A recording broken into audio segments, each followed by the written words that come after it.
ഒരു ജനസഭ അങ്ങനെ തന്നെയാണോ? ജനസഭ ഒരു ജനസഭ നിങ്ങൾ ആസൂത്രണം ചെയ്ത് അതുപോലെ തന്നെ ഒരുപാട് പദ്ധതികൾ നിങ്ങളത് വരുന്നുണ്ട് എന്ന് പറഞ്ഞു കേട്ട് നിങ്ങളെ പ്രസംഗത്തിലൊക്കെ പല സ്വപ്നങ്ങളും നിങ്ങൾ പറയാറുണ്ട് നമ്മളോടൊക്കെ. എന്താണ് നിങ്ങളുടെ ഒരു പ്ലാനിങ്? എന്താ ഒരു ജില്ലാ പഞ്ചായത്ത് മെമ്പർ എന്നുള്ള നിലയ്ക്ക്, പ്രത്യേകിച്ച് ഒരു പ്രതിപക്ഷം പോലും ഇല്ലാത്ത മലപ്പുറം ജില്ലയിൽ, അത് തന്നെയാണ് ഞാൻ മനസ്സിലാക്കുന്നത് നിങ്ങളുടെ ഏറ്റവും വലിയൊരു ഒരു പ്രതിപക്ഷം എന്നുള്ള ഒരു എന്താ പറയുക അല്ലേ, ഒരു പ്രതിപക്ഷം ഇല്ലാതെ വരുമ്പോൾ ഉണ്ടാകുന്ന ഒരു വല്ലാത്തൊരു പ്രയാസം നിങ്ങൾ നേരിടുന്നുണ്ടാവും എന്നുള്ളത് നമുക്കറിയാം. എന്താണ് നിങ്ങളുടെ ഒരു ഞാൻ ആദ്യമായിട്ടാണ് പാർലമെൻ്ററി രാഷ്ട്രീയത്തിൽ വരുന്നത്.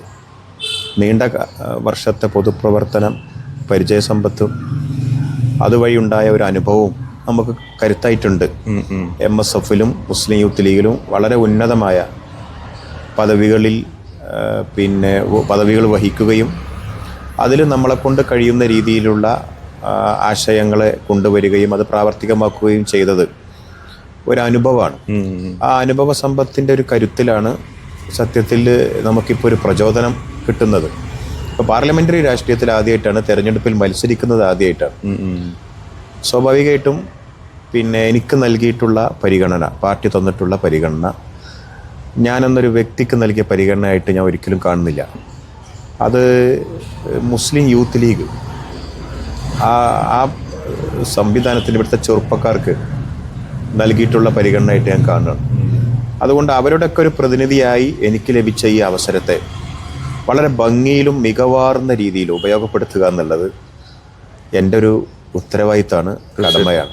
കാരണം ചെറുപ്പക്കാർ വരണം, പുതുമുഖങ്ങൾ വരണം എന്ന് ഈ നാടൊട്ടുക്കും ആഗ്രഹിക്കുകയും, അത് ഏത് സംഘടനയിലും പുതിയ സാഹചര്യം തന്നെ അങ്ങനെ ആഗ്രഹിക്കുകയും ഒക്കെ ചെയ്യുന്നത് അവരിൽ നിന്ന് നല്ല അജണ്ടകളുണ്ടാകും, ഭാവനകളുണ്ടാകും എന്നൊക്കെയുള്ള ഒരു പ്രതീക്ഷയിലാണല്ലോ. തീർച്ചയായിട്ടും പുതിയ ശൈലി ഉണ്ടാവും എന്ന പ്രതീക്ഷയിലാണ്. അപ്പോൾ അതുകൊണ്ട് തന്നെ എന്നെപ്പോലുള്ള ആളുകൾക്ക് ഈ ഉത്തരവാദിത്തം പാർട്ടി ഏൽപ്പിക്കുമ്പോൾ പാർട്ടി അതൊക്കെ നമ്മളിൽ നിന്ന് പ്രതീക്ഷിക്കുന്നുണ്ട്.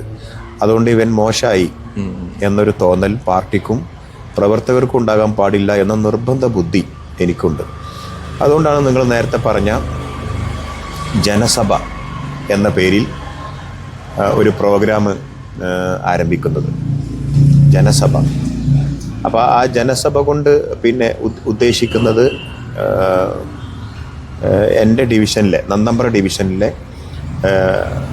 61 പഞ്ചായത്ത് അംഗങ്ങളെയും 7 ബ്ലോക്ക് പഞ്ചായത്ത് അംഗങ്ങളും ജില്ലാ പഞ്ചായത്ത് അംഗം എന്ന നിലയിൽ ഞാനും ഒരുമിച്ചിരിക്കുന്ന ഒരു സദസ്സാണ് ജനസഭ എന്ന് പറയുന്നത്.